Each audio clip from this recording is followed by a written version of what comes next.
What is going on, guys? It has been one heck of a month for shooting with the DJI gimbal. I did this unbox, but didn't think I was going to use it that much this month. Anyhow, been taking this thing out for almost a month now. I wouldn't say a whole month.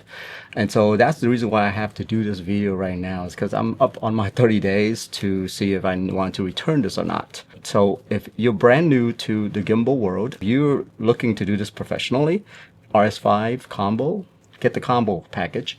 Yeah, that's definitely the best that they have right now. If you're one of those that's coming from other DJI products, which for me, the RS4 Mini has been really a workhorse for me, I don't think I need the RS5 at all. So yeah, that's the gist of it right there. I mean, literally, you guys can just end this video right now.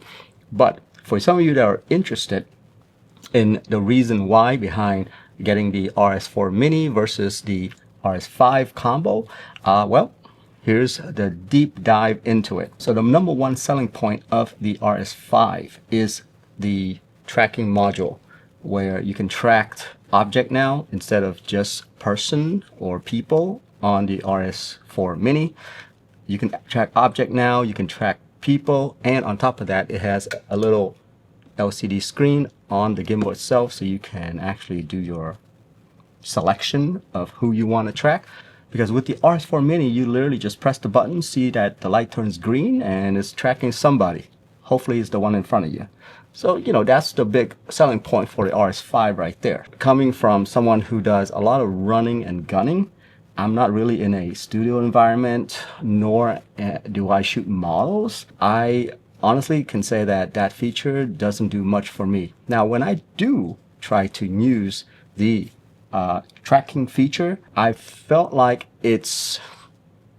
I would not use it in a professional environment at all. I'm playing around with it. Yes, that's fine and dandy, but in a professional environment, I don't think you would want to use it in a professional environment because it misses most of the time. Most of the time, if you have just two people, the little LCD screen just goes nuts on it. So I'm not sure if I can confidently say that you would use something like this for a professional shoot. You'll be better off just turning it off. Most of the time what I did was I just take the module off altogether and just do my usual run and gunning, and I would literally get the shot every single time. But depending on that module to track the subject, it's kind of a hit and miss in my opinion. Yeah, I confidently can say that the number one selling feature of the RS5 gimbal, I would not get it if that's the reason why you're getting it. Okay, now let's talk about some of the other feature that the RS4 Mini or even the RS4 doesn't really have. So the briefcase handle here that has the little controllers on it, I'm not sure, maybe it's just me, but I'm so used to pushing everything on the front of the gimbal that I just have no use for this at all. I mean, there's a couple of shots where I went really low on it, and I guess the record button works well. I mean, I press it and it just works. By the way, you can hook up your gimbal to Bluetooth to your camera, and it's fantastic, by the way. I recommend you guys doing that. So if you're getting your DJI gimbal, make sure you set that one up. It's fantastic. Yeah, you just hit the record button and it just records. I don't have to touch the camera anymore.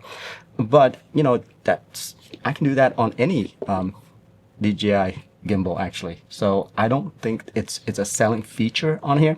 And on top of that, the grip on this is actually not very comfortable. So if you look at this right here, you see how it has the trigger button right here, just like the trigger buttons on the handle itself. It's not very comfortable.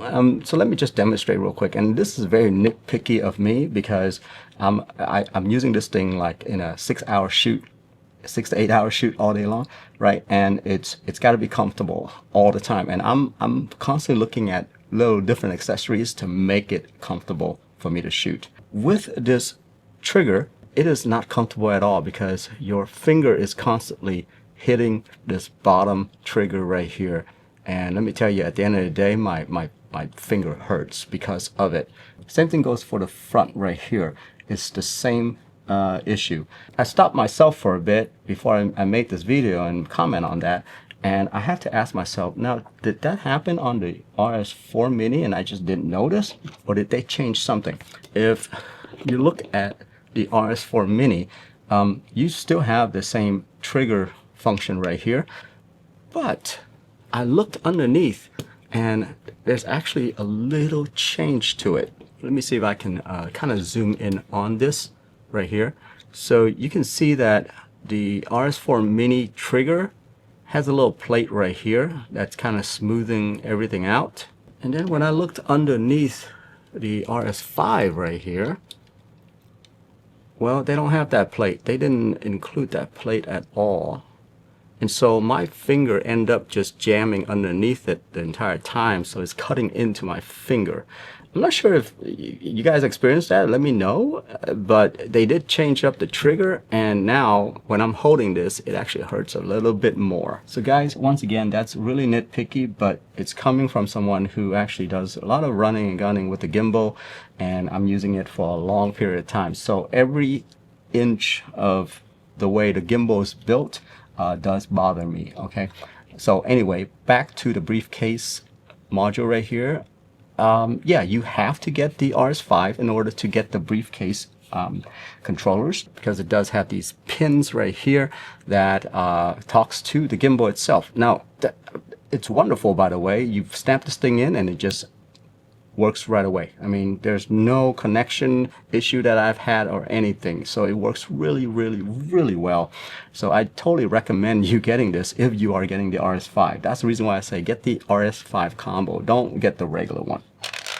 The other feature is that the mini tripod here is actually really good now. I actually love this thing. This is probably one of my favorite features from the new gimbal, to be honest with you. And it has nothing to do with the actual gimbal. But this right here, the way they redesigned it, where you just lift up one of these and all of them just expand, I think that's the best feature, in my opinion, on this entire RS5 combo. Okay, now in contrast, I just want to show you what the old tripod is like. So say you just move up and down one, you gotta do all of them. I know, like, once again, very nitpicky, very small little issue, but you don't realize as you're like just sweating right there and you're just trying to get things done. This is extra work. Anyway, best feature from the RS5 is definitely the tripod. Whoever redesigned that, give them a raise. That's all I'm saying. Okay, so the last thing that I want to touch on is all the knobs right here that you can adjust to balance your gimbal. I didn't care for this feature at first, all the little knobs all over the place, but after using it and having to change my lens out, I have to say this is probably, yeah, well, besides the tripod legs, this is probably one of the best upgrade that you can get from RS4 or RS4 Mini, which doesn't have it at all. I have to say that is one of the best upgrade. I didn't care much for it, but as the more I use it, the more I realize, wow, it makes it so much easier to balance your gimbal now. It's not a pain anymore. And I credit it to these knobs right here. Anyhow, if you're upgrading, that's something to look forward to. Besides that, guys, honestly, there's not really much here to talk about. If you want full reviews and things like that, there's plenty of videos out there on the internet for you guys to look at.